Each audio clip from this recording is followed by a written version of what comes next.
بسم اللہ الرحمن الرحیم۔ شروع کرتا ہوں اللہ تعالیٰ کے نام سے جو بڑا مہربان اور نہایت ہی رحم والا ہے۔ قد نرى تقلب وجهك في السماء فلنولينك قبلة ترضاها فول وجهك شطر المسجد الحرام وحيث ما كنتم فولوا وجوهكم شطره وإن الذين أوتوا الكتاب ليعلمون أنه الحق من ربهم وما الله بغافل عما يعملون۔ ہم آپ کے چہرے کو بار بار آسمان کی طرف اٹھتے ہوئے دیکھ رہے ہیں۔ اب ہم آپ کو اس قبلے کی جانب متوجہ کریں گے جس سے آپ خوش ہو جائیں۔ آپ اپنا منہ مسجد حرام کی طرف پھیر لیں اور آپ جہاں کہیں ہوں اپنا منہ اسی طرف پھیرا کریں۔ اہل کتاب کو اس بات کے اللہ کی طرف سے برحق ہونے کا قطعی علم ہے اور اللہ تعالیٰ ان اعمال سے غافل نہیں جو یہ کرتے ہیں۔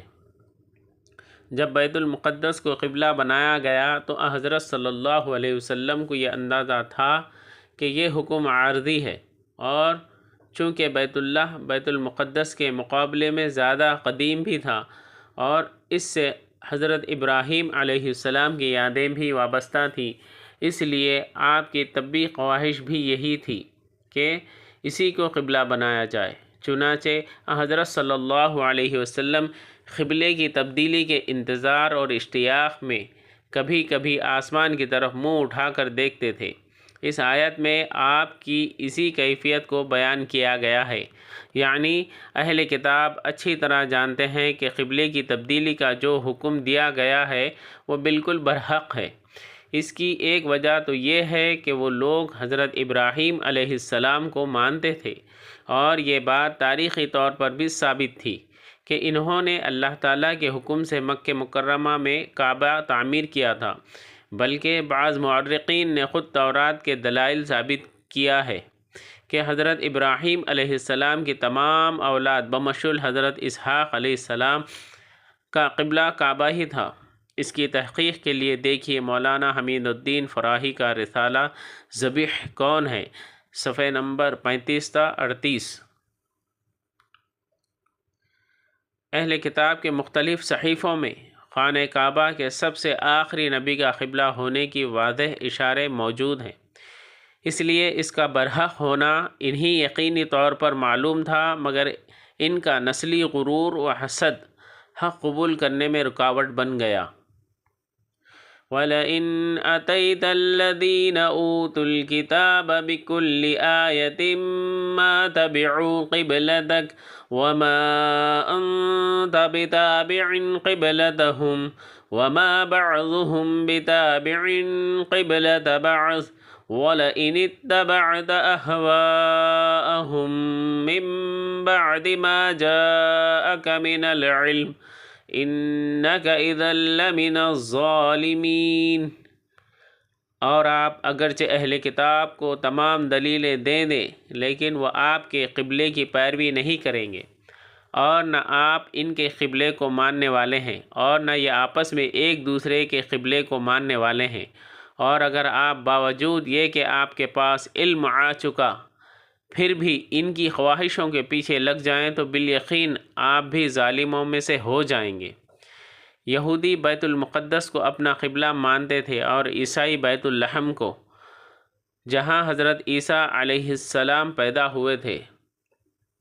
کیونکہ یہود کی مخالفت تو حسد و عناد کی بنا پر ہے، اس لیے دلائل کا ان پر کوئی اثر نہیں ہوگا۔ گویا اثر قبول کرنے کے لیے ضروری ہے کہ انسان کا دل صاف ہو، کیونکہ آپ صلی اللہ علیہ وسلم وحی الہی کے پابند ہیں۔ جب تک نبی صلی اللہ علیہ وسلم کو اللہ کی طرف سے ایسا حکم نہ ملے آپ ان کے قبلے کو کیوں کر اختیار کر سکتے ہیں؟ یہود کا قبلہ صخرہ بیت المقدس ہے اور عیسائیوں کا قبلہ بیت المقدس کی شرقی جانب ہے۔ جب اہل کتاب یہ دو گروہ بھی ایک قبلے پر متفق نہیں تو مسلمانوں سے کیوں یہ توقع کرتے ہیں کہ وہ اس معاملے میں ان کی موافقت کریں گے؟ یہ اس معاملے میں یہ وعید پہلے بھی گزر چکی ہے۔ مقصد امت کو متنبہ کرنا ہے کہ قرآن و حدیث کے علم کے باوجود اہل بدعت کے پیچھے لگنا ظلم اور گمراہی ہے۔ الذین آتیناہم الکتاب یعرفونہ کما یعرفون ابناءہم وَإِنَّ فَرِيقًا مِّنْهُمْ لَيَكْتُمُونَ الْحَقَّ وَهُمْ يَعْلَمُونَ۔ جنہیں ہم نے کتاب دی ہے وہ تو اسے ایسا پہچانتے ہیں جیسے کوئی اپنے بچوں کو پہچانے۔ ان کی ایک جماعت حق کو پہچان کر پھر چھپاتی ہے۔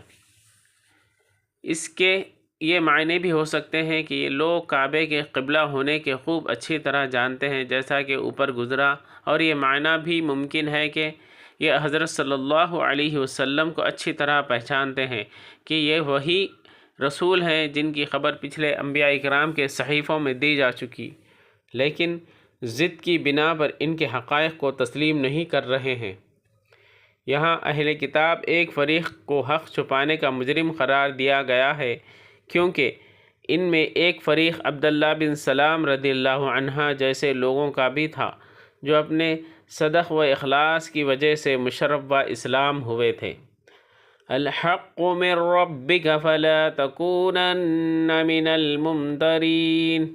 آپ کے رب کی طرف سے یہ سراسر حق ہے، خبردار آپ شک کرنے والوں میں سے نہ ہونا۔ پیغمبر پر اللہ کی طرف سے جو بھی حکم اترتا ہے وہ یقیناً حق ہے، اس میں شک و شبے کی کوئی گنجائش نہیں۔ وَلِكُلِّ وِجْهَةٌ هُوَ مُوَلِّهَا فَاسْتَبِقُوا الْخَيْرَاتِ أَيْنَمَا تَكُونُوا يَأْتِ بِكُمُ اللَّهُ جَمِيعًا إِنَّ اللَّهَ عَلَى كُلِّ شَيْءٍ قَدِيرٌ۔ ہر شخص ایک نہ ایک طرف متوجہ ہو رہا ہے، تم نیکیوں کی طرف دوڑو، جہاں کہیں بھی تم ہوں گے اللہ تمہیں لے آئے گا۔ اللہ تعالیٰ ہر چیز پر قادر ہے۔ جو لوگ قبلے کی تبدیلی پر اعتراض کر رہے تھے، ان پر حجت تمام کرنے کے بعد مسلمانوں کو یہ ہدایت دی جا رہی ہے کہ ہر مذہب کے لوگوں نے اپنے اپنے قبلے الگ الگ بنا رکھے ہیں، اور تمہارے لیے یہ ممکن نہیں ہے کہ اس دنیا میں ان کو کسی ایک قبلے پر جمع کر سکو۔ لہٰذا اب ان لوگوں سے قبلے کی بحث میں پڑھنے کے بجائے تم اپنے کام میں لگ جانا چاہیے، اور وہ یہ ہے کہ اپنے نامہ اعمال میں زیادہ سے زیادہ نیکیوں کا اضافہ کرو، اور اس کام میں ایک دوسرے سے سبقت لے جانے کی کوشش کرو۔ آخری انجام یہ ہوگا کہ تمام مذہب والوں کو اللہ تعالیٰ اپنے پاس بلائے گا، اور اس وقت ان سب کی ترکی تمام ہو جائے گی، وہاں سب کا قبلہ ایک ہی ہو جائے گا، کیونکہ سب اللہ کے سامنے کھڑے ہوں گے۔ یعنی ہر مذہب والے نے اپنا پسندیدہ قبلہ متعین کیا ہوا ہے، جس کی طرف وہ رخ کرتا ہے۔ ایک دوسرا مفہوم یہ ہے کہ ہر ایک مذہب نے اپنا ایک دستور و طریقہ بنا رکھا ہے، جسے قرآن مجید کے دوسرے مقام پر ہے، لِكُلِّ جَعَلْنَا مِنْهُمْ شِرْعَةً وَمِنْهَاجًا وَلَوْ شَاءَ اللَّهُ لَجَمَعَكُمْ أُمَّةً وَاحِدَةً وَلَكِنْ لِيَبْلُوَكُمْ فِي مَا آتَاكُمْ۔ سورۃ المائدہ آیت نمبر 48۔ یعنی اللہ تعالیٰ نے ہدایت اور گمراہی دونوں کی وضاحت کے بعد انسان کو ان دونوں میں سے کسی کو بھی اختیار کرنے کی جو آزادی دی ہے، اس کی وجہ سے مختلف طریقے دستور لوگوں نے بنا لیے ہیں، جو ایک دوسرے سے مختلف ہیں۔ اللہ تعالیٰ چاہتا تو سب کو ایک ہی راستے یعنی ہدایت کے راستے پر چلا سکتا تھا، لیکن یہ اللہ تعالیٰ کی حکمت کے خلاف تھا۔